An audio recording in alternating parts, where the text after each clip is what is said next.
Estou gravando essa aula para funcionar como suporte a respeito desse conteúdo de otimização de consultas. Notem que eu não estou usando nenhum recurso específico de didática digital ou qualquer coisa do gênero. Estou fazendo uma gravação bem simples, né, usando uma noção de data show aqui e uma noção de quadro usando folha de papel e caneta.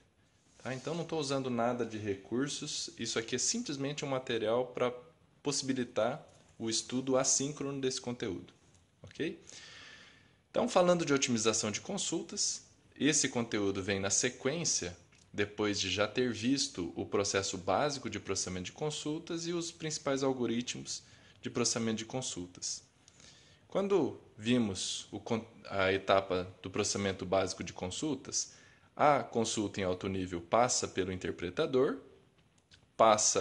o interpretador gera uma árvore de consultas que é enviada ao gerador de código. O gerador de código faz a escolha dos melhores algoritmos e aí o executor executa o plano de execução montado e devolve ao usuário o resultado. Então essa, como eu tinha dito inicialmente, é uma visão simplificada do processo de processamento de consultas. Na prática, os sistemas de gerenciamento de banco de dados, eles têm um elemento a mais aqui no processo, que é o otimizador de consultas. O otimizador de consultas, o objetivo dele é trabalhar na árvore de consulta que foi gerada inicialmente pelo interpretador, ou seja, a árvore de consulta que o usuário forneceu, e ele transforma essa árvore de consulta em uma árvore de consulta previsivelmente mais eficiente. Tá? Então ele trabalha com a noção de reescrita de consultas, ele reescreve a escrita fornecida pelo usuário e escolhe também quais os algoritmos mais adequados para rodar cada um dos operadores. E aí passa esse plano de execução para o gerador de código montar o código executável de fato e mandar para o executor. Bom, esse otimizador ele tem como função, né, o objetivo de gerar uma árvore equivalente à inicial. Isso aqui é extremamente importante. Tem que ser equivalente, porque senão você vai estar resolvendo uma consulta diferente do que o usuário solicitou. Tá? Então ela é equivalente, mas com uma execução cuja estimativa é que seja mais eficiente do que a original. De uma forma didática, tem dois elementos dentro do processo de otimização. A otimização lógica, que ela explora as propriedades algébricas das consultas, ou seja, as transformadas válidas para aquelas consultas, para aqueles operadores envolvidos na consulta, e também uma otimização física, cujo objetivo é identificar quais os algoritmos que permitem executar cada operação de forma mais eficiente. Então aqui eu trabalho no processo de reescrita e aqui no processo de otimização física, o processador de consultas, ele identifica dos algoritmos existentes, nós já vimos que tem vários algoritmos possíveis para cada um dos operadores, dependendo das estruturas de apoio que tem disponíveis, índices e coisas do tipo. E aqui eu escolher qual o melhor para aquela situação específica. Essa separação didática entre otimização lógica e otimização física, na prática não acontece. Né? O processo de otimização funciona de forma conjunta. Por quê? Porque, de acordo com as estruturas de dados existentes, por exemplo, a existência de um índice que mudaria o esquema da otimização física aqui, isso geraria já um plano a ser uma forma de reescrita daquela mesma consulta que entra na otimização lógica. Então, esses processos aqui eles trabalham em conjunto na prática.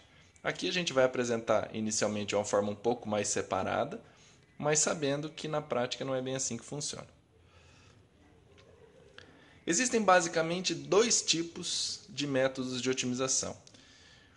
A otimização baseada em regras e a otimização baseada em custos. A otimização baseada em regras, ela usa heurísticas que de uma forma geral reduzem o tempo de execução. Qual que é a proposta? Existem algumas transformações que podem ser feitas nas consultas que tipicamente vão gerar um plano de execução melhor. Por exemplo, se você tem um produto cartesiano seguido de uma seleção. Tá? Então tem duas relações, uma relação R, para o meu quadro aqui, uma relação R, uma relação S. Eu tenho a possibilidade de trabalhar com produto cartesiano e uma seleção posterior numa condição de junção, ou trabalhar com o operador de junção direto. Ok? Suponha que a relação R ela possui 10.000 registros, 10.000 tuplas, e a relação S tem outras 10.000 tuplas. Certo? Ou, sei lá, 100.000 tuplas na relação S e 10.000 na relação R. Suponha ainda que tanto R quanto S elas estão associadas num diagrama entidade-relacionamento da seguinte forma. Um R, uma tupla em R, pode estar associada com N tuplas em S. Ok? Se a gente for pensar no custo do produto cartesiano, né, qual que é o tamanho do produto cartesiano de R com S?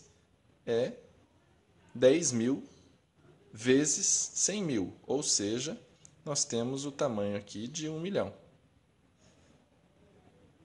1 milhão de tuplas. Ok? Isso simplesmente para gerar o produto cartesiano. Agora, se nós formos pensar no tamanho da junção entre R e S, dada aquela condição de junção, na verdade a condição de junção aqui é o processamento do relacionamento entre as duas entidades, como é que vai funcionar? O tamanho dessa entidade aqui vai ser, no máximo, o tamanho de S. Porque cada S, cada tupla em S está associada no máximo uma em R. Então, o tamanho disso aqui vai ser menor ou igual que o tamanho de S, que é 100.000. Tá? Então, aqui diretamente a gente percebe que usar um produto cartesiano, gerar um resultado intermediário bem grande para depois filtrar as tuplas que não satisfazem, ou seja, de 1 milhão, só 10% está associada via associação aqui entre as duas relações, então isso aqui sai muito caro. Então trabalhar com a junção diretamente, previsivelmente, é muito mais rápido do que fazer primeiro um produto cartesiano, embora essas operações são equivalentes. Ok? Então, essa é uma das noções da otimização baseada em regras. Usar heurísticas que, de uma forma geral, permitem reduzir o custo de execução. Por outro lado, a otimização baseada em custos, ela aplica heurísticas também, claro, porque ela também está limitada às transformações possíveis para aquelas consultas. Só que ela também verifica os custos estimados para cada operação. O que isso permite? Ela permite tanto identificar o custo de execução para cada operação específica, e isso aqui é uma coisa interessante, porque na otimização baseada em regras, ela vai resolver só o caso geral. Né? De uma forma geral, aquela transformada ela é mais eficiente do que não aplicar aquela transformada, mas talvez em uma situação específica o custo de fato não seja aquele. E na otimização baseada em custo, como é calculado o custo, permite identificar a melhor alternativa para cada situação específica. Então pode-se dizer que a otimização baseada em custos estende a otimização baseada em regras, uma vez que também considera as heurísticas, certo? Só que além de usar as heurísticas, ele verifica para cada situação se a heurística de fato vai trazer benefício.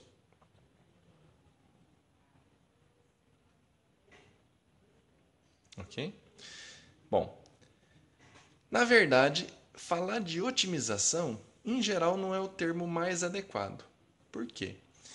Porque o que se procura, na verdade, é uma melhora razoável no tempo de execução da consulta, mas não necessariamente ótima, porque o tempo necessário para chegar a uma solução ótima pode ser muito custoso. Ok? Por exemplo, o otimizador de consultas do PostgreSQL, vou voltar para o nosso quadro aqui, O PostgreSQL ele utiliza para otimização de ordem de junção,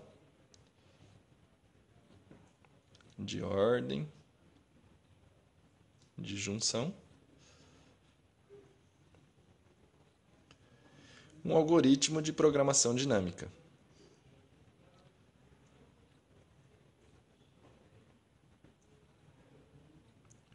Do que nós estamos falando aqui?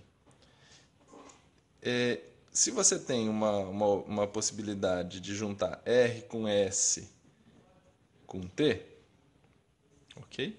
Existem várias possibilidades de fazer isso. Eu posso fazer R com S depois com T, ou posso fazer R,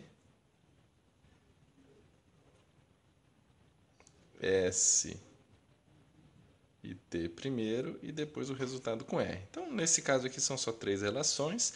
Além disso, eu tenho a possibilidade de ter R aqui ou S aqui e inverter essas operações. Então, eu tenho um conjunto de árvores que são possíveis de ser geradas a partir desse tipo de situação. Dependendo do jeito que eu montar, que o otimizador montar a árvore de execução, o custo pode variar significativamente.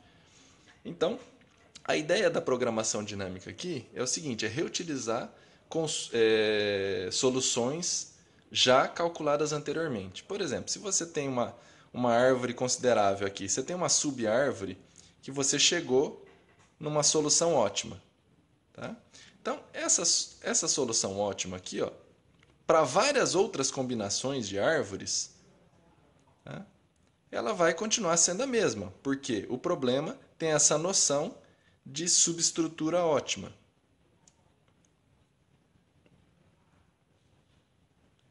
Que significa que uma solução ótima para uma parte do problema vai fazer parte da solução ótima para o problema como um todo. E a programação dinâmica permite, uma vez que eu for gerar uma árvore que usa essa subestrutura que já foi calculada anteriormente, eu não calculo de novo. Eu simplesmente reutilizo esse cálculo que já foi feito anteriormente. Então, a programação dinâmica permite chegar numa solução ótima em tempo mais rápido do que a solução exaustiva. Porém, para o caso do PostgreSQL, mesmo a programação dinâmica é muito cara. Ele é limitado até 20 relações. Até 20 relações, o PostgreSQL faz a otimização de ordem de junção usando programação dinâmica. Se for mais do que 20 relações, aí ele já parte para uma solução baseada em algoritmos genéticos. Usa um algoritmo genético para gerar uma possibilidade de solução boa para a situação. O algoritmo genético é uma heurística que não garante a solução ótima, mas bem ajustado, ele vai gerar uma solução boa também. Então, por isso que dizer que usar otimização como termo não é o termo mais adequado. Tá? Embora, quanto mais tem aumentado a capacidade de processamento dos bancos de dados e dos computadores, mais tem se chegado em soluções melhores. Okay? Além disso, o otimizador de consultas é um programa e é limitado aos dados disponíveis no catálogo. Ele depende de uma série de informações, uma série de estatísticas que, se aquelas estatísticas estiverem imprecisas ou incompletas, ele vai trabalhar com os dados que ele tem disponível. Então, não necessariamente chega na solução ótima. O que tem dentro do otimizador de consultas? Lembrando que chega para o otimizador de consultas uma árvore gerada pelo interpretador e o otimizador gera uma árvore a ser consumida pelo gerador de código. Só que agora, a árvore recebida pelo otimizador de consultas é o que se chama de árvore de consulta canônica, ou seja, a árvore que representa exatamente a consulta que o usuário forneceu. E aí o otimizador de consultas gera uma árvore de consulta otimizada para repassar para o gerador de código. Aqui está separado em 2 elementos dentro do otimizador de consultas, que é o gerador de planos lógicos, que o objetivo dele é trabalhar no processo de reescrita de consultas, usando as propriedades algébricas de cada um dos operadores envolvidos. E aí o avaliador de planos, que já está ligado à otimização baseada em custos, que ele trabalha com a noção de estimativas e comparação de custos para verificar se dois planos alternativos, qual deles é previsivelmente mais eficiente dentre eles. Naturalmente, essas estimativas e comparação de custos elas têm que ser obtidas a partir dos dados armazenados e têm que estar armazenadas dentro do banco de alguma forma. E elas ficam lá dentro do catálogo do banco. Então, esse processo de avaliação de planos aqui necessariamente precisa acessar o catálogo do banco para recuperar essas estatísticas e efetuar os cálculos para avaliar se um plano é mais eficiente do que outro. Então vamos abrir um pouco essas duas caixinhas aqui. Então, primeiro passando pelo gerador de planos lógicos. Lembrando que a etapa de otimização tem que gerar uma árvore de execução equivalente à inicial. Tá? Tem que ter o mesmo resultado, senão não faria sentido. Então, esse processamento está limitado às transformações possíveis de uma dada consulta. E essas transformações elas são dadas de acordo com o significado de cada uma das operações. Cada operador envolvido em uma consulta, ele tem um conjunto de regras possíveis de transformação e esse conjunto de regras de transformação é derivado a partir dessa forte fundamentação matemática que o modelo relacional possui e permitiu fazer todo esse processo de otimização. Então, essas transformações garantem que a consulta otimizada ela é equivalente à consulta original. Existem várias regras de equivalência envolvendo os diferentes operadores relacionais. Por exemplo, aqui, usando o operador de seleção, o cascateamento de seleção. O que quer dizer o cascateamento de seleção? Aqui eu tenho uma seleção, uma condição e uma outra condição e uma série de condições sobre uma relação de entrada. Isso é equivalente a uma condição, outra condição, uma sequência de seleções. Por exemplo,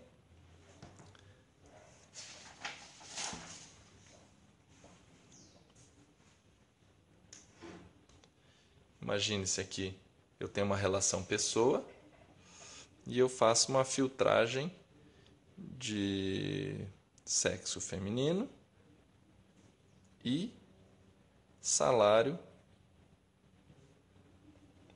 maior que 10 mil. Sobre uma relação pessoa.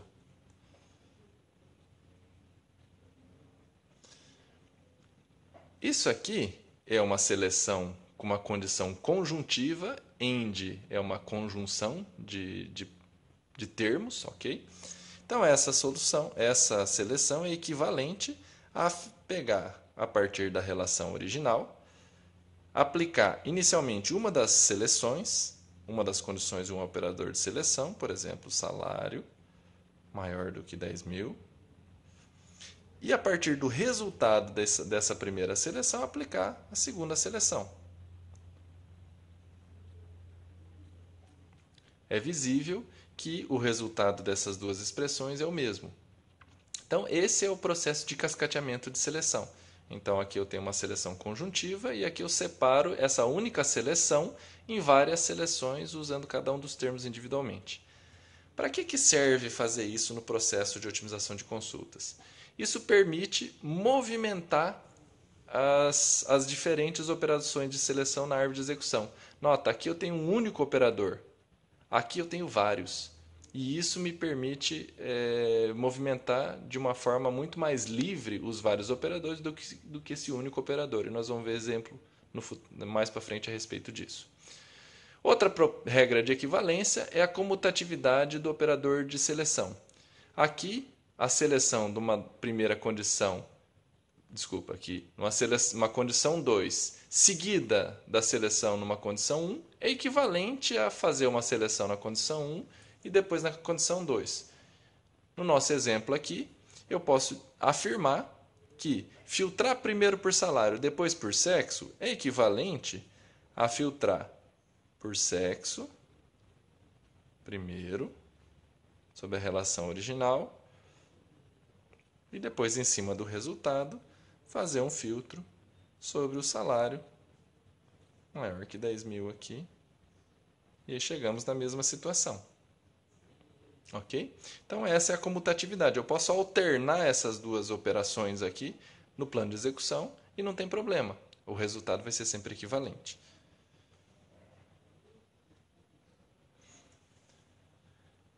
Outra regra de equivalência bastante útil é o cascateamento do operador de projeção. Né? O que está escrito aqui? Ó? Aqui está uma projeção em cima de uma lista. Tá? Projeção em cima de uma lista.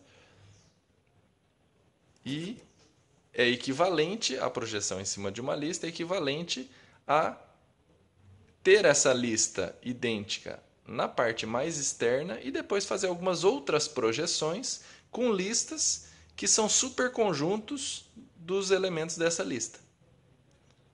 O que eu quero dizer aqui?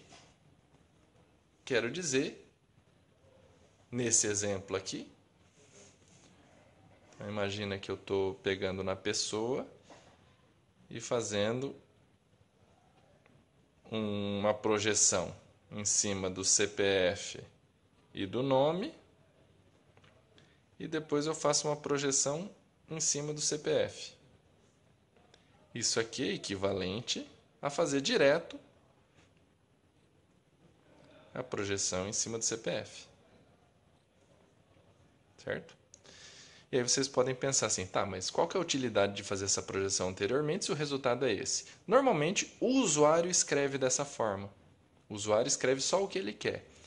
O que acontece é, o otimizador pode inserir projeções adicionais que não existiam na expressão fornecida pelo usuário para reduzir o tamanho do resultado intermediário, uma vez que a projeção diminui a quantidade de atributos da relação de entrada, né? Tipicamente ela vai diminuir a quantidade de atributos, então ela vai reduzir o tamanho do resultado intermediário, e aí a inserção de uma projeção que não existia pode gerar um custo mais baixo para a árvore de execução como um todo.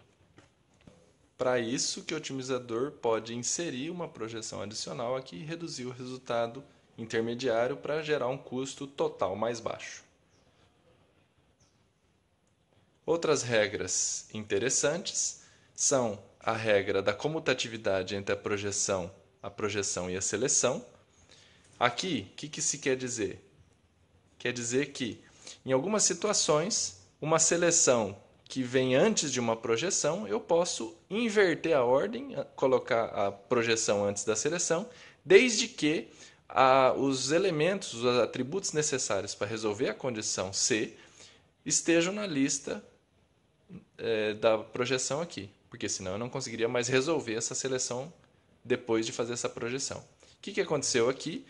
A projeção reduziu o tamanho da tupla, então ela barateou o custo da seleção. Em algumas situações isso aqui pode ser interessante. Tá? Outra propriedade bastante importante aqui é a comutatividade entre produto cartesiano e aqui faltou o operador de junção e operador de junção, que significa que R cartesiano S é equivalente a S cartesiano R e o mesmo vale para junção. O que isso aqui permite fazer? Permite escolher, por exemplo, no algoritmo de loops aninhados, qual das duas relações eu vou colocar no loop externo e qual outra relação vai ficar no loop interno. Nós sabemos que, por exemplo, no algoritmo de loops aninhados, a menor relação deve ir para o loop externo. Então, a comutatividade aqui me permite escolher sempre a menor no loop externo. Tá? E da mesma forma, se eu estiver usando uma junção baseada em índice, eu posso colocar a relação que tem índice no atributo de junção como o interno do loop, usando essa propriedade também. É uma propriedade bastante interessante.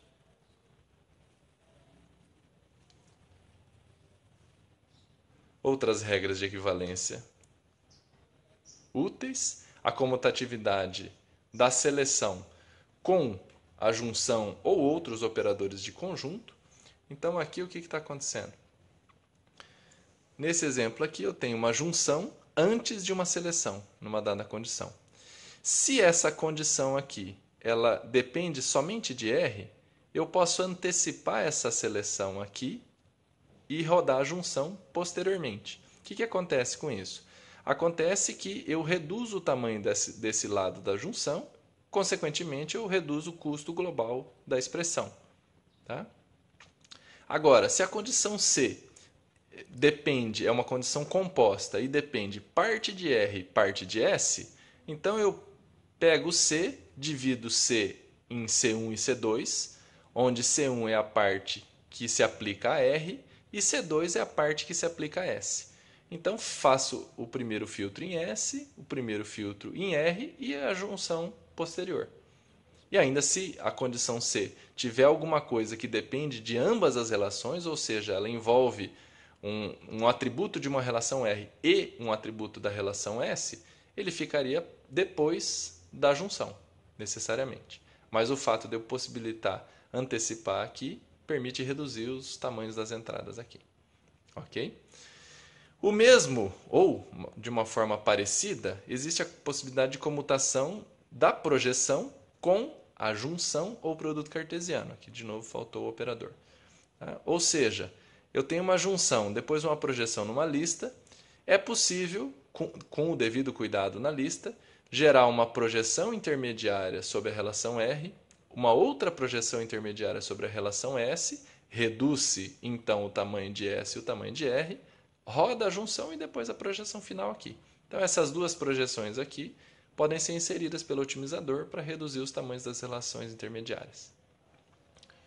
Também tem a possibilidade, do mesmo jeito que a regra 5 aqui falava da comutatividade de produto cartesiano e junção, a regra 8 está dizendo da comutatividade de outras operações de conjunto. Por exemplo, união e interseção são comutativas. Naturalmente, pela própria definição, a diferença de conjuntos não é. Mas isso é questão de definição. Então, o fato dessas operações ser comutativas permite escolher algoritmos e posicionar as relações de acordo com a disponibilidade de estruturas ou o tamanho das relações. Quando eu falava da ordem de junção, lembra quando eu falava do PostgreSQL lá? A ideia da otimização da ordem de junção, certo? Essa otimização da ordem de junção é possível por conta da propriedade de associatividade entre operadores de conjunto, dentre eles a junção, que é a operação mais frequente dessas todas aqui. O que significa isso? R, operador S, seguido depois de um operador com T, é equivalente a fazer primeiro S com T e depois com R. Tá? Então, essa associatividade aqui permite gerar aquelas diferentes árvores de execução de consultas. Aqui, por exemplo, aqui, ó, primeiro R com S, depois T, e aqui S com T, depois com R. Tá? De acordo com essa propriedade aqui. Isso aqui é uma dos maiores trunfos do otimizador de consulta, porque a operação de junção é uma operação cara e muito frequente. Além disso, isso aqui por definição, a junção de R com S numa condição é equivalente ao cartesiano seguido de uma operação de seleção. E a gente já viu que essa conversão aqui, o usuário pode escrever dessa forma e o otimizador reescrever dessa outra forma, respondendo à consulta de forma mais eficiente. Aqui tem um algoritmo, uma noção geral do que seria um algoritmo de otimização baseado em regras. Qual que é a ideia do algoritmo? Então, a ideia do algoritmo é aplicar operações de seleção e projeção sempre que possível antes das operações binárias, porque as binárias são geralmente multiplicativas, então elas são mais caras. Também substituir conjunto de operações equivalentes por operações mais baratas e definir uma ordem adequada para a execução de operações binárias, aquele esquema da ordem de junção que eu já falei bastante, porque a ordem pode afetar significativamente o custo global. Aqui tem um conjunto de passos gerais, né, que esse algoritmo global permite fazer. Então, o primeiro passo, separe as seleções conjuntivas em um cascateamento de seleções para facilitar a movimentação das seleções. Isso aqui está baseado na regra de equivalência 1, que é a regra do cascateamento de seleção. Então, eu pego uma seleção conjuntiva e cascateio num conjunto de seleções. Para quê? Para poder movimentar facilitar a movimentação das seleções. Na sequência, movimentar as seleções o mais para baixo possível na área de consulta, porque a seleção é uma operação que reduz o tamanho da entrada, então quanto antes ela for aplicada, melhor, vai reduzir o custo global. Outro passo aqui, rearranje os nós folha para otimizar as operações binárias, reposicionando as folhas, como folhas as relações com operações mais restritivas. O que está usando aqui? Aquelas várias regras baseadas na junção, por exemplo, a comutatividade, a associatividade, certo? Então está permitindo reorganizar essas operações aqui. Substituir produto cartesiano seguido de seleção por junção. Depois, movimentar projeções o mais para baixo possível na árvore de consulta, usando a regra 3, que é o cascateamento da projeção, ou seja, dado uma projeção única, eu gero várias outras projeções intermediárias. Depois, a possibilidade de comutar a projeção com seleções e comutar a projeção com outras operações binárias. Então, de novo, a projeção tem o objetivo de reduzir o tamanho da relação de entrada dali para cima. E depois, por fim, aqui, identificar subárvores com grupos de operações que podem ser executadas por um único algoritmo. O que quer dizer com esse passo 6 aqui? Quer dizer que eu posso rodar, por exemplo, uma seleção. Então, vamos exemplificar aqui. Eu posso resolver uma seleção seguida de uma projeção, por exemplo, uma seleção numa dada condição e uma projeção em cima de uma lista. Essa seleção aqui, o que ela precisa fazer? Ela consome a relação de entrada de alguma forma e copia as tuplas que satisfazem a condição de seleção para a saída ser consumida pela projeção. Tá joia? Se a gente estiver trabalhando com materialização, tá? O que vai acontecer aqui? Eu pego a tupla inteira da condição de seleção, da seleção que satisfaz a condição, e copio para cá, para depois projetar. Agora, o que eu poderia fazer? Eu poderia unir essas duas operações em um único operador, de forma que lê a tupla de origem da relação, testa a condição e na hora de copiar, em vez de copiar a tupla original e depois projetar, eu já copio a tupla projetada.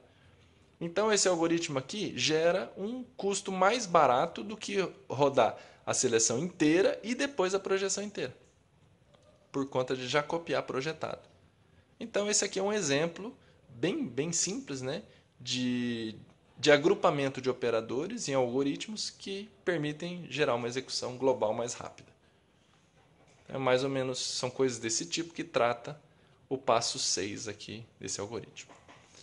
Para ilustrar melhor esse algoritmo, tem um exemplo aqui que, usando ainda aquele exemplo empresa, que é usado pelo livro, e o objetivo aqui é montar uma árvore de consulta inicial e depois aplicar o algoritmo geral de otimização para essa consulta aqui. Select, nome do empregado, das relações empregado trabalha em projeto e projeto, onde o nome do projeto é Aquários, aí aqui uma condição de junção entre o projeto e o Trabien, e uma condição de junção entre o empregado e o Trabien, e um filtro sobre os empregados. Lembrando, tá, que nesse esquema empresa, o número de projeto e nome de projeto são únicos, e bem como o CPF. Tá? São atributos-chave aqui, chaves candidatos das respectivas relações. Então vamos aplicar o algoritmo geral em cima dessa consulta. Primeira coisa que nós vamos fazer, vou pegar uma folha nova. Primeira coisa que nós vamos fazer é gerar uma árvore de execução canônica, tá? Exatamente do jeito que o usuário forneceu. O que o usuário forneceu aqui? Ó? Ele forneceu uma sequência de produtos cartesianos aqui. Depois dos produtos cartesianos, uma seleção conjuntiva envolvendo vários atributos e depois uma projeção. Então, a árvore de execução inicial para essa consulta é a seguinte. Então, eu tenho o empregado cartesiano com Trabien, o resultado cartesiano com projeto, depois uma seleção usando p.pnome igual a Aquarius, end p.penum igual a t.penum, end e.cpf igual a t.cpf, end e.data de nascimento maior ou igual que 1957, tarará. E depois a projeção no e.nome. Ok, não sei se vai dar para colocar lado a lado aqui. Tá, então, essa consulta é gerada essa árvore de execução exatamente do jeito que o usuário forneceu. Tá? Um produto cartesiano, depois outro, depois uma seleção usando várias condições e uma projeção final. A ordem dos produtos cartesianos aqui, como são operadores iguais, não tem precedência, então vem da esquerda para a direita. O usuário forneceu, primeiro empregado, depois Trabien, depois projeto. Então é esse com esse, resultado com esse. E aí temos a árvore de execução canônica. Bom, passando para o primeiro passo do algoritmo. Vamos lá. Separar as seleções conjuntivas e um cascateamento de seleções. Como é que fica isso aqui? Então eu pego essa seleção zona conjuntiva aqui, ó, e vou gerar um cascateamento de seleções da seguinte forma. Então eu tenho o E cartesiano T cartesiano P. Eu vou seguir a mesma ordem aqui nas seleções, então p.pnome igual a Aquarius. Depois disso aqui, filtra o p.penum igual a t.tenum.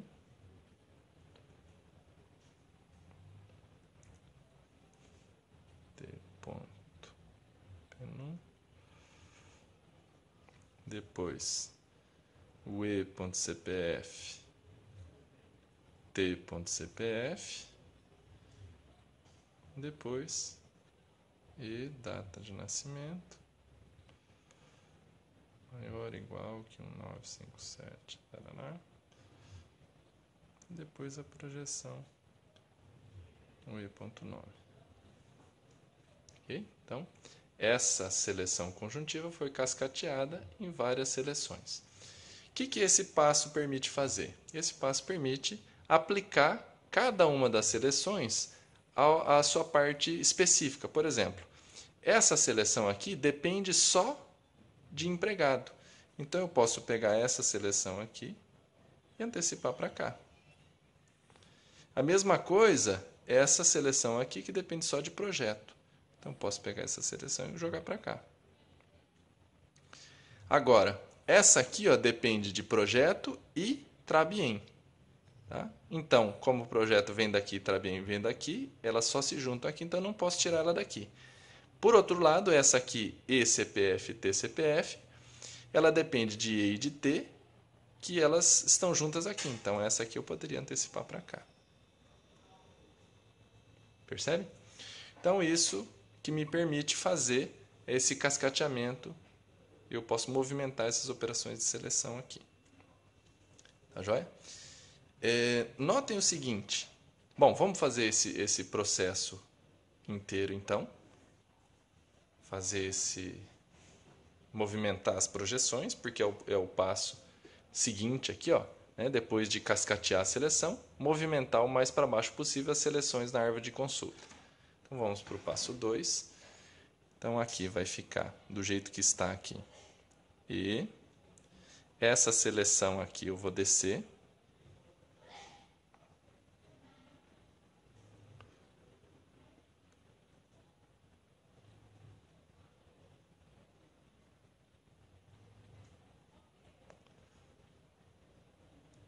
Tá? Aí vem o produto cartesiano. Aqui está o T. Certo? Esse produto cartesiano vem para cá. Essa seleção aqui eu vou descer logo para depois do produto cartesiano. Então vem ECPF, TCPF.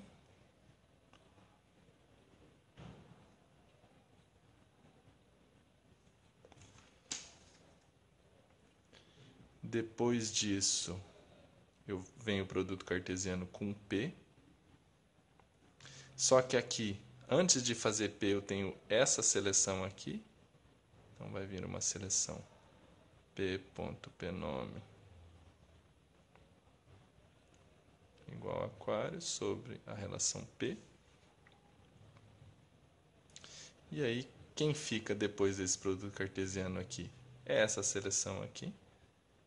Então, select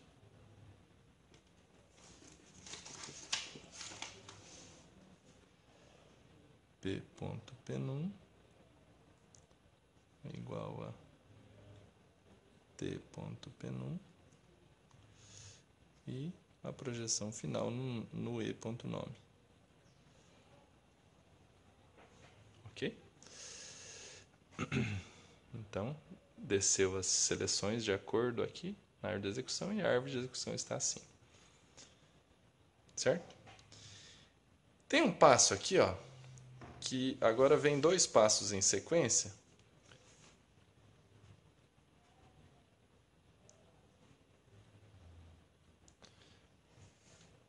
Que é isso aqui, ó. Rearranje os nós folha para otimizar as operações binárias. Ou seja, nesse exemplo aqui, o que compensa fazer?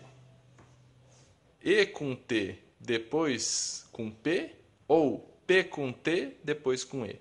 Então, é isso que nós vamos ver. E também eu vou aproveitar aqui, ó, e substituir produto cartesiano seguido de seleção direto por junção. Então, eu vou fazer os passos 3 e 4 de uma vez só no nosso exemplo aqui. Então, notem aqui no exemplo que isso aqui é uma junção e isso aqui é uma junção. Ok? Então, a pergunta é, compensa fazer essa junção primeiro, depois essa, ou essa primeiro, depois essa? Bom, no processo de otimização, na prática, ele vai ter que avaliar estatísticas, saber qual que é a relação maior, qual é o custo estimado. Mas aqui nós estamos na otimização baseada em regras ainda. Então, o que vai acontecer aqui? Ele vai olhar, basicamente, qual dessas duas pode ser mais barata. Então, é só a gente observar o seguinte, ó, a relação T é uma relação associativa entre empregado e projeto, que são os empregados que trabalham nos projetos. Relação associativa tipicamente de grande cardinalidade. E T participa de ambas as junções, ou com o projeto ou com o empregado. Então, quem vai mandar a ordem de junção são as relações projeto e empregado. Agora, vamos ver a condição de filtro. Aqui, P.Pnome igual a Aquarius é uma condição bastante interessante porque, como está dito lá no início, o Pnome é um atributo único. Então, eu tenho garantia de que, após essa seleção aqui, no máximo uma tupla vai ir para a junção. Nenhuma se não existir nenhum projeto com esse nome. E se existir um projeto com esse nome, uma só. Vem para cá. Se a gente for olhar para o lado de empregado, aqui nós temos uma condição baseada em intervalo, maior ou igual do que 1957, acho que 31 de dezembro. Então, quantos empregados satisfazem essa condição? Aqui a gente não tem nenhuma estatística para dizer isso. O que a gente tem para dizer é que essa aqui é um intervalo aberto, então presume-se que vários empregados possam satisfazer essa condição. Então, o tamanho da relação que vem para cá é várias tuplas, ao passo que o tamanho da relação que vem para cá é uma tupla só. Então, sob essa observação, compensa eu descer essa projeção, antecipar essa seleção, desculpa, essa junção, antecipar essa junção a essa. Então eu vou virar a árvore para rodar primeiro essa junção, depois aquela, e eu estimo que essa possibilidade vai gerar um custo mais baixo. Ok? Como é que vai ficar a árvore de execução então? Eu vou fazer aqui para baixo. Tá? Então daqui nós vamos descer para cá. Então a árvore vai ficar P, o filtro sobre P, P.pnome igual a aqui. Eu já vou descer a junção, eu já vou reescrever esse produto cartesiano de seguida de seleção como junção aqui embaixo. Tá? Então aqui vai ficar uma junção com a condição P.pnum igual a T.pnum sobre a relação T. E aí vamos inverter essa junção, vai vir depois. Tá? Então aqui eu tenho o E, o filtro sobre a data de nascimento.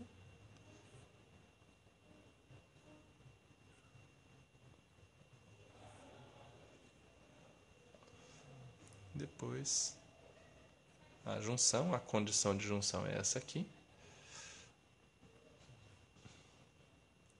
E.cpf é igual a T.cpf. E por fim a projeção no E.nome. Ok? Então a gente virou a árvore para inverter a ordem dessas duas operações binárias aqui, estimando que essa relação aqui é bem menor do que essa. Bom, qual que é o próximo passo do algoritmo? O próximo passo do algoritmo é movimente as projeções o mais para baixo possível na árvore de consulta. Bom, o que significa isso? Quantas projeções nós temos aqui? Nós temos uma projeção só. Mas, lembrando daquela regra de equivalência, que eu posso cascatear projeções, o otimizador ele pode criar projeções que não existiam antes. Qual que é a proposta aqui? Ó? Vamos analisar, por exemplo, esse lado. Depois de fazer esse filtro aqui, o que da relação projeto é necessário para o restante da árvore? Ele só vai usar o atributo P-num.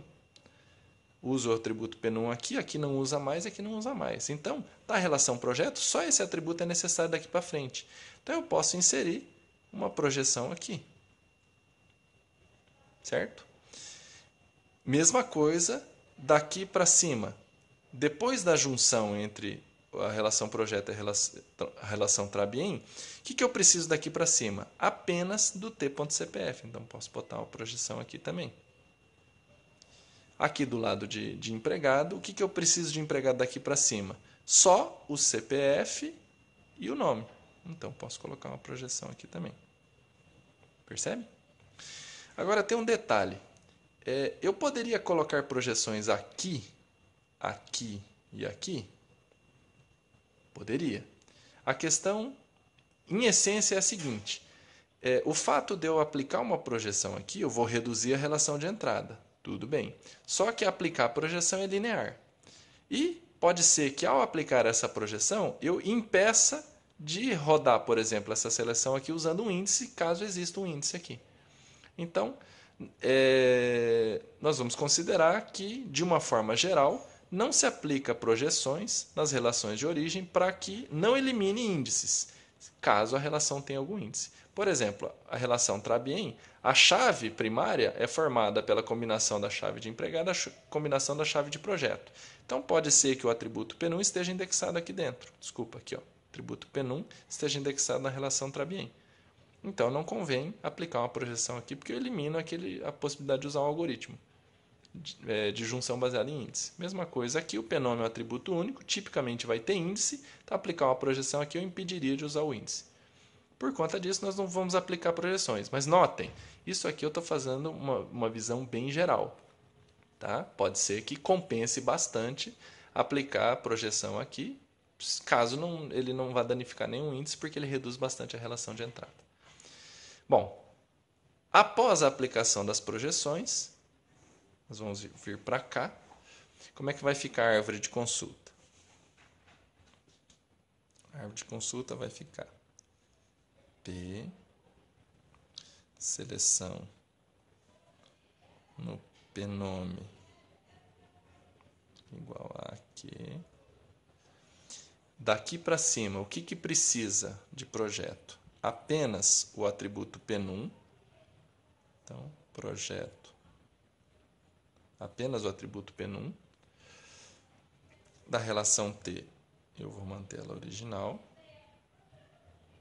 Usando aquela noção de que aqui pode ter um índice que vai ser usado nesse operador, o que nem sempre é verdade.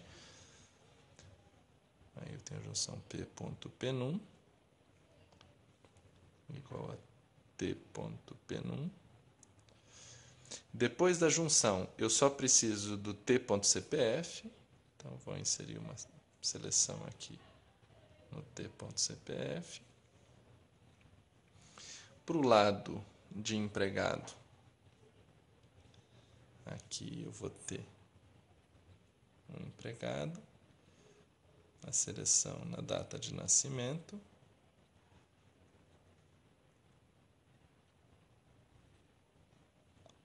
depois daqui para cima eu só preciso do CPF do empregado e do nome.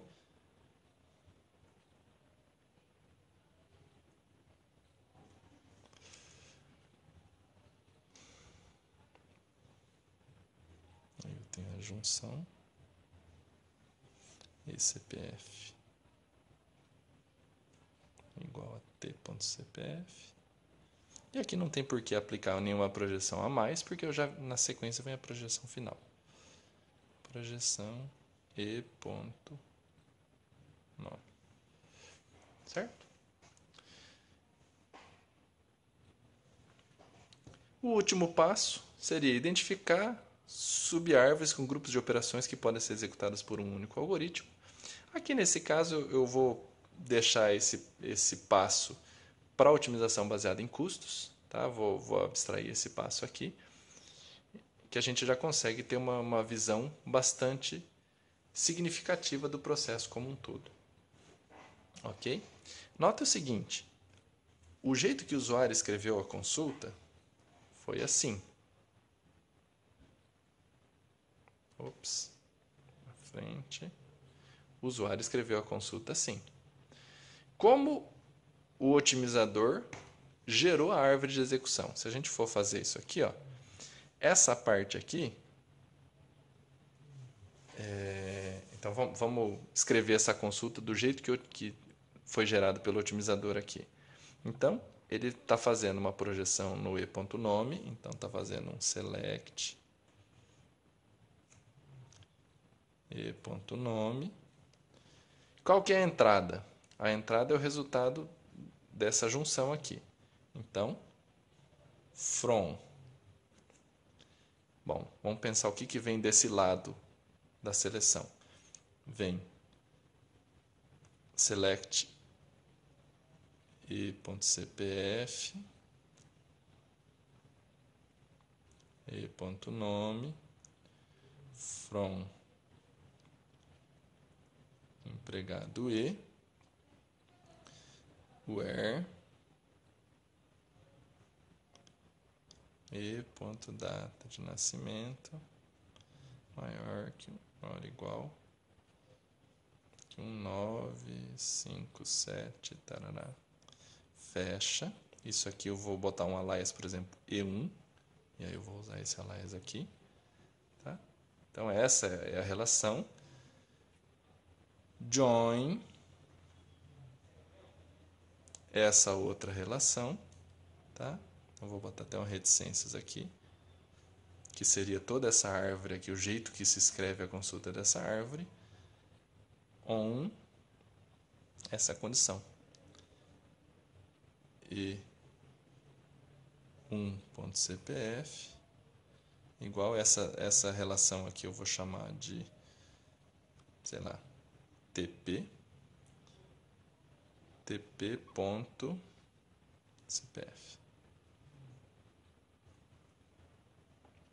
Certo? Então, notem que o jeito que a árvore está gerada é uma expressão de consulta bastante mais complexa do que aquela que o usuário forneceu inicialmente. Então, a boa notícia é que nós não precisamos, de uma forma geral, nos preocupar em como escrever a consulta. Por quê? Porque o otimizador, de forma automática, transforma aquela consulta inicial, lenta, em uma consulta otimizada, muito mais rápida. Ok? Então, essa é a proposta do algoritmo e aqui a gente consegue representar esse algoritmo nesse exemplo. Seguindo em frente, o próximo elemento, lembrando que o processador de consultas, o otimizador de consultas, ele tem duas caixinhas, né? O gerador de planos lógicos e o avaliador de planos. Então falamos um pouco da geração de planos lógicos e agora a respeito do avaliador de planos. O que nós temos aqui? O avaliador de planos, ele tem o objetivo de trabalhar com estimativas e calcular os custos de cada uma delas. Nota, a etapa de otimização visa estimar o gasto ou o custo de uma consulta em termos de tempo de execução, o consumo de recursos, com base em estatísticas que estão disponíveis no catálogo do banco. De uma forma geral, essa estatística pode considerar um monte de parâmetros. Tem duas variações básicas, minimizar o tempo de resposta de consultas ou maximizar o throughput. Minimizar o tempo de resposta da consulta significa uma consulta individualmente ela vai ter um tempo mínimo de execução. Só que para rodar aquela consulta em tempo mínimo, pode ser que o tempo global de rodar uma série de consultas aumente. E nesse caso de maximizar o throughput de transações, eu vou procurar, mesmo que demore para resolver uma consulta individualmente, eu vou aumentar o desempenho global da execução, porque eu estou maximizando a execução de várias consultas de uma vez só. O objetivo dessas duas variações em geral é conflitante, né? Os objetivos são conflitantes. Em um ambiente multiusuário, então eu tenho que escolher uma das duas. De uma forma geral, o throughput é priorizado. O que tem de parâmetros para estimar custos da árvore de execução? Os parâmetros são diversos. Tá? Por exemplo, armazenamento intermediário de uma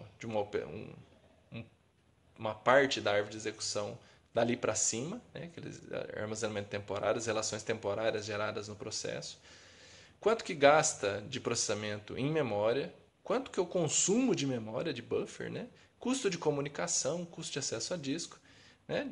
Os SGBDs convencionais priorizam minimizar o acesso a disco, uma vez que o custo de acessar o disco, né? O tempo de acesso a disco é da ordem de milissegundos, ao passo que o tempo de acessar a memória é da ordem de nanosegundos. Então, tem 1 milhão, 10 a sexta de diferença entre um e outro, então compensa eu reduzir acesso a disco, mesmo que eu gaste um pouquinho mais de processamento em memória. Por outro lado, se você estiver trabalhando num sistema distribuído, o custo de comunicação pode ser muito alto. Né? Então, você ficar fazendo troca de mensagens, copiar dados de um nó para outro, pode ser muito caro. Então, dependendo da arquitetura, o custo de comunicação pode ser mais importante. Então, nós vamos considerar SGBDs convencionais com minimização de acesso a disco. O que o catálogo do banco tem armazenado? Ele tem armazenado uma série de estatísticas a respeito dos vários objetos. Né? Por exemplo, o número de registros de uma relação, o tamanho médio do registro daquela relação, número de blocos, tamanho do bloco, fator de bloco, que significa quantos registros cabe em um bloco, né? Que é o tamanho do bloco dividido pelo tamanho do registro daquela relação específica. A respeito de índices, número de níveis do índice, número de blocos folha, certo? Quantos blocos folha tem na base do índice. Isso aqui é importante para quando é necessário varrer várias folhas. Por exemplo, de uma B maestria eu tenho que varrer várias folhas para recuperar os raw IDs que satisfazem uma dada condição. Então é importante eu saber quantos blocos folha existem. E algumas outros cálculos. Por exemplo, a cardinalidade de seleção. Cardinalidade de seleção significa a quantidade de registros que satisfaz uma condição. Certo? A gente já falou sobre isso nos custos dos algoritmos. Por exemplo, você faz uma igualdade numa chave, né? uma seleção de igualdade numa chave, no máximo uma tupla vai retornar. Então o S nesse caso é 1. Tá? E aí, dependendo da operação de seleção, a cardinalidade vai variar. Quantas tuplas vão satisfazer aquela condição? Depende da condição. Tá? E a seletividade é um conceito associado à cardinalidade de seleção, né? Que é a fração dos registros que satisfazem uma dada condição. Né? Nesse caso aqui é a cardinalidade dividido pelo tamanho da relação, número de registros da relação que está anotado lá em cima. Tá? Se for chave, é 1 sobre o tamanho da relação. Né? Bom, quando a gente fala de cálculo de custo, uma coisa fundamental aqui é a noção de estatística de seletividade. Tá? A previsão de seletividade é baseada no tamanho da relação resultante. Então vai variar de acordo com o operador usado, né? Se você está usando uma seleção, usando uma igualdade, usando um intervalo, isso aqui vai mudar bastante. Tá? E as estatísticas são associadas a cada atributo de cada relação. Então, se você tem 50 relações no teu banco de dados, cada uma dessas 50 relações, em média, tem, sei lá, 10 atributos, você tem 500 estatísticas, certo? Porque são 500 atributos distribuídos nas várias relações. Então, naturalmente, isso aqui exige espaço de armazenamento, manutenção periódica, porque também não adianta você estar trabalhando com uma estatística desatualizada. Tá? Você pode errar, o otimizador pode errar o processo de otimização porque a estatística está desatualizada. E também ele vai ter que, durante o processo de otimização, ele vai ter que consultar o catálogo para recuperar as estatísticas. Então isso aqui tem custo. Tá? Mas é necessário trabalhar com isso para estimar quais os tamanhos das relações. Lembram, no exemplo que foi passado, a gente inverteu a ordem de junções lá de acordo com o tamanho estimado de uma relação ser menor com o tamanho da outra. E aí a gente gera uma estimativa, um plano de execução mais eficiente. Existem algumas estatísticas de seletividade que são interessantes aqui. Uma primeira, totalmente trivial, é um chute. Né? É uma estatística constante que diz, olha, sempre eu vou chutar que vai retornar um número fixo da relação de entrada. Por exemplo, aqui, um chute de 10%, 0,1 vezes a quantidade de registros. 10% da tabela. Qualquer operação de seleção que eu colocar, eu vou dizer, olha, vai retornar 0,10%. Bom, a gente já vê que é uma estimativa ruim, mas não exige armazenamento ou manutenção de nada, certo? Então resolve bem aqui. Resolve bem. É um primeiro chute aqui. Tá? Os bancos de dados, de uma forma geral, não usam isso aqui, não usam chute. Eles sempre têm informação associada. Uma outra possibilidade é trabalhar com distribuição, considerar que o atributo possui uma distribuição uniforme, né? Ou uma distribuição homogênea aqui. Né? Então, qual que é a proposta aqui? Deixa eu dar um exemplo aqui. Suponha que nós estamos fazendo uma seleção de, sei lá, idade igual a 40 da relação pessoa. Tá? E eu quero estimar quantas tuplas essa condição vai retornar. Bom, considerando a distribuição uniforme, tá? O que eu preciso? Do maior valor e do menor valor. O que a gente tem aqui? Suponha que a relação pessoa, tá? Possui a R de pessoa, Rzinho é a quantidade de registros, tem, sei lá, 10.000 registros. Ok? A menor idade, aí eu tenho estatística a respeito da idade. Então, o mínimo para a idade, por exemplo, tá? É 0. Naquele banco de dados armazenado. E o maior valor para a idade é 99. Ok? Então, isso aqui é uma estatística a respeito do atributo idade da relação pessoa. Tá joia? Considerando a distribuição uniforme, como que eu estimaria a cardinalidade da seleção aqui? Eu vou dizer, olha, se a distribuição uniforme, se eu tenho a idade aqui e aqui eu tenho S, que é o que? O número de tuplas, tá? A frequência que satisfaz aquela dada condição, para qualquer idade, ele tem igual probabilidade, ou seja, é uma reta. Certo? Para essa idade vai ser esse valor, para essa idade vai ser esse valor, para essa idade vai ser esse valor. Então o valor é constante. Tá? Qual é esse valor? Nesse caso, se a gente for analisar aqui, considerando idade como um atributo discreto, eu tenho 100 valores. Ok? A idade como um número inteiro e um atributo discreto nesse caso, nesse exemplo. Então eu tenho 100 valores em 10.000 tuplas. Então, o que se estima para a distribuição uniforme? Para a distribuição uniforme, eu vou ter 10.000 dividido por 100. Certo? Então, que gera o valor 100 aqui. Então, para cada idade que eu colocar aqui, eu vou dizer, tem 100 pessoas. Ah, então, idade 40, eu vou estimar, com base nisso aqui, que o S é 100. Claro? Com base nessa estatística de seletividade de distribuição uniforme. Tá? Distribuição homogênea aqui.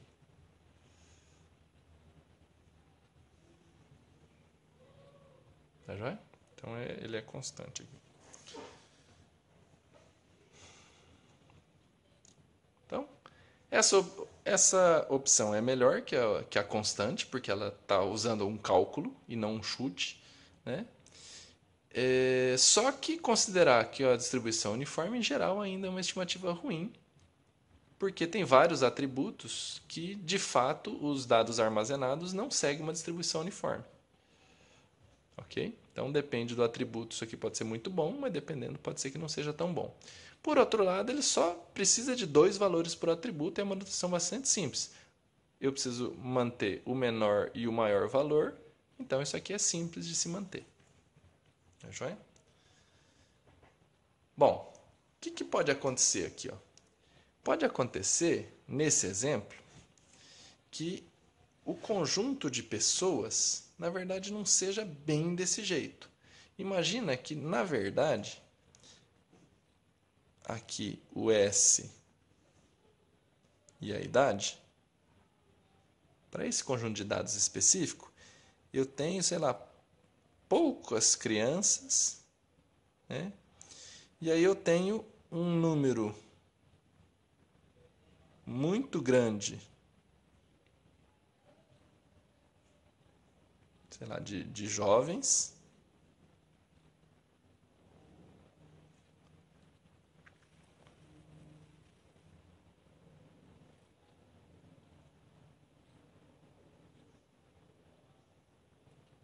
E poucos aqui. Suponha, por exemplo, que aqui está o 100, tá? Que seria a distribuição uniforme, mas na prática o conjunto de dados não tem uma distribuição uniforme, ele varia bastante. Eu chutar 100 para esse valor aqui, eu estou superestimando. Eu chutar 100 para esse valor, eu estou subestimando. Tá? Então, nesse caso, é um exemplo onde a distribuição uniforme não funciona muito bem. O que dá para fazer? Existe uma outra forma de estatística, que é a estatística baseada em histograma. Então, eu faço uma contagem de tuplas por valores para melhorar a precisão da estimativa de seletividade, tá?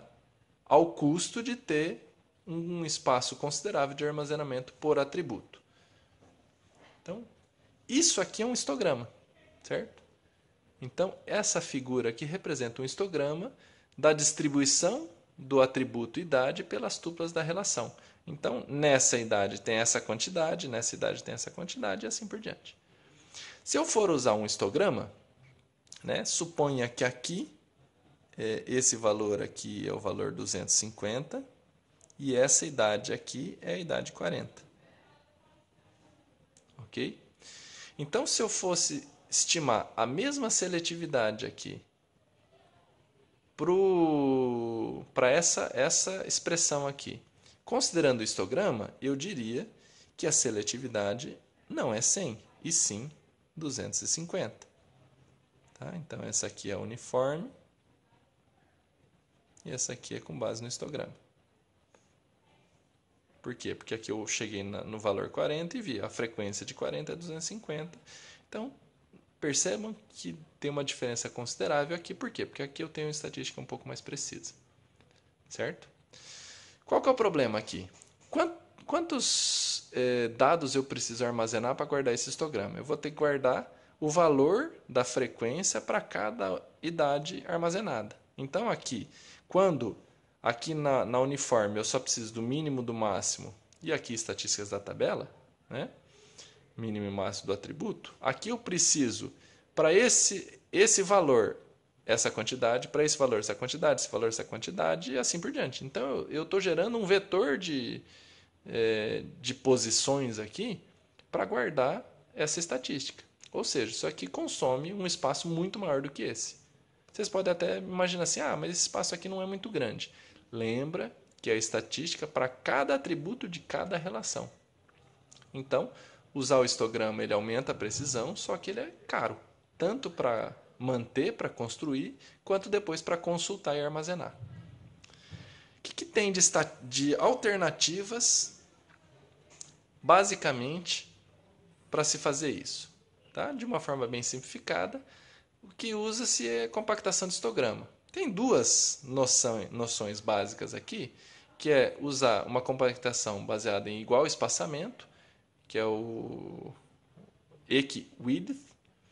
Tá? Então, ele agrupa uma quantidade estabelecida de bins contíguos, e o igual densidade, que é o equi-depth, que ele vai agrupar de acordo com a altura do histograma. O que nós estamos querendo dizer com isso? Aqui, se eu fosse usar um equi-width, qual que seria a proposta? Por exemplo, eu vou agrupar esse histograma aqui de 2 em 2 bins. Tá?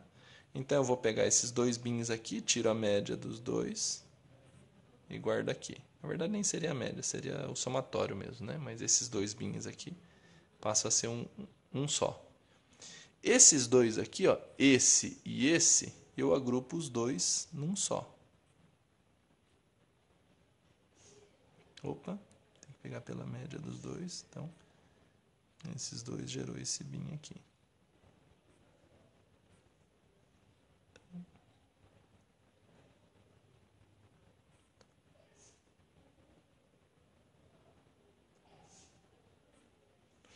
E assim por diante. Tá? O que aconteceu? Eu diminuí pela metade, embora eu não fiz aqui para frente, mas eu estou diminuindo pela metade o espaço de armazenamento. Qual que é o preço que eu estou pagando para isso? Eu estou pagando o preço de... aqui eu tive um erro relativamente pequeno, aqui eu estou superestimando um pouco, aqui eu estou subestimando um pouco. Só que para cá, ó, aqui eu subestimei muito e aqui eu superestimei muito. Tá? Então, é uma manutenção simples, tranquila, mas eu tenho todo esse custo essa perda de precisão quando eu faço essa compactação. Já a compactação baseada em frequência, na altura, tá?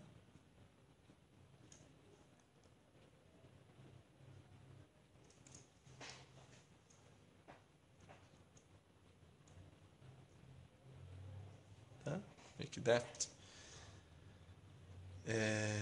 O que vai acontecer aqui? Eu vou tentar agrupar bins que são parecidos. deixa esses dois para cá, eu vou fazer só daqui para frente, tá? Por exemplo, esse bin aqui, ó, é muito diferente desse. Então eu não vou agrupar. Esse aqui vai ficar separado, tá? E esse aqui vai ficar separado. Agora, esses aqui são parecidos. Então eu vou pegar pela média deles e vou agrupar os três um só. Tá? E esses dois também são parecidos, pega a média. Então percebem que o erro gerado por esse tipo de compactação aqui é bem menor do que para esse tipo de compactação. Por outro lado, essa compactação aqui é muito mais difícil de se alcançar e de se manter também, né? Porque pode ser que, imagina que a frequência disso aqui começa a subir muito.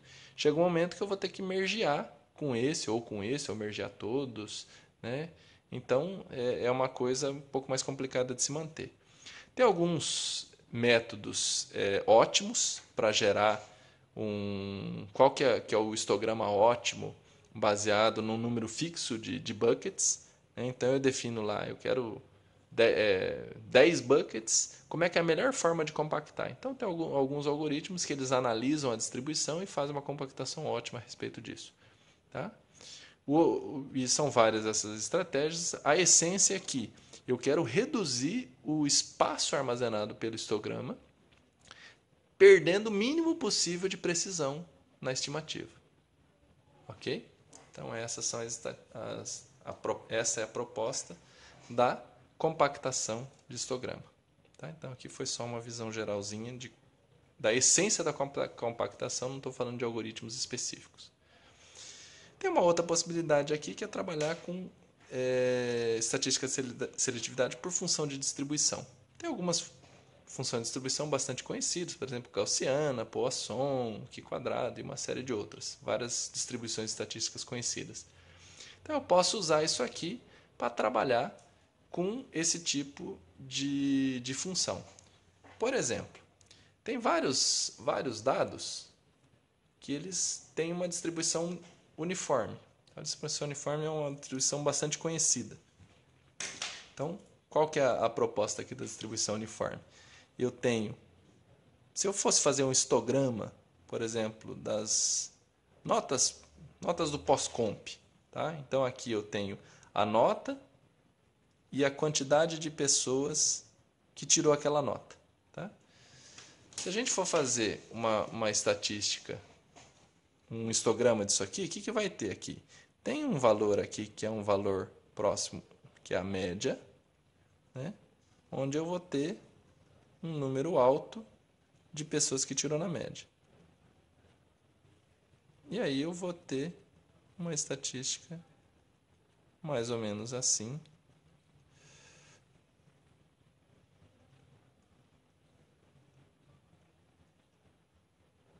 Desses dados. Tá joia? Então, se eu fosse fazer um histograma e fosse gerar isso, o que eu posso afirmar? Posso afirmar que esse conjunto de dados segue uma distribuição normal. Certo? Lembra da gaussiana aqui, né? Então, a nota e a quantidade de pessoas aqui, ela fica em volta da média. Tá? A média tem o valor aqui, tem o máximo aqui. E a abertura da curva é o desvio padrão. Quanto maior o desvio padrão, mais larga é a curva. Quanto menor o desvio padrão, mais pontuda é a curva. O que tem de boa notícia aqui? Para representar essa curva, a função gaussiana, eu preciso, em essência, desses dois valores aqui. Certo? Então, o consumo de espaço, que aqui seria muito grande para armazenar o histograma inteiro, aqui o consumo de espaço é bastante pequeno, porque são só os parâmetros da função. E a precisão da estimativa? Se eu pegar aqui nesse histograma e olhar para esse valor aqui, eu vou pegar essa estimativa. Se eu pegar para o mesmo valor aqui na função, eu vou pegar uma estimativa muito próxima, porque vai ser o valor da função naquele ponto. Tá? Uma vez que aquele conjunto de dados tem uma distribuição uniforme dos atributos, certo? Então, eu consigo uma precisão alta com pouco consumo de recursos, tá, de armazenamento. Aqui a gente está falando sempre por igualdade, né? Mas e se eu estivesse fazendo, por exemplo, idade between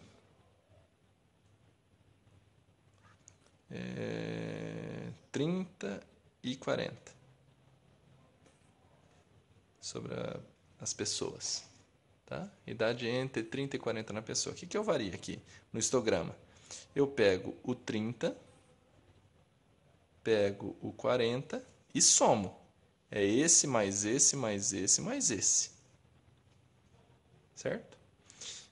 Como é que eu faria aqui? Se isso aqui é 30 e aqui é 40. Tá? Agora eu não tenho como somar, porque aqui é discreto, aqui não. O que eu posso fazer? Eu posso calcular a área sobre a curva. Tá? A área sobre a curva de uma função é calculada pela integral de a a b da função. E aí eu consigo calcular a estimativa de intervalo usando a área sobre a curva. Se for pontual, é o valor da função naquele ponto. Se for o intervalo, é a integral daquela função. Então, a função de distribuição, quando o atributo satisfaz a função de distribuição, eu consigo uma estimativa precisa com pouco consumo de espaço. Ok?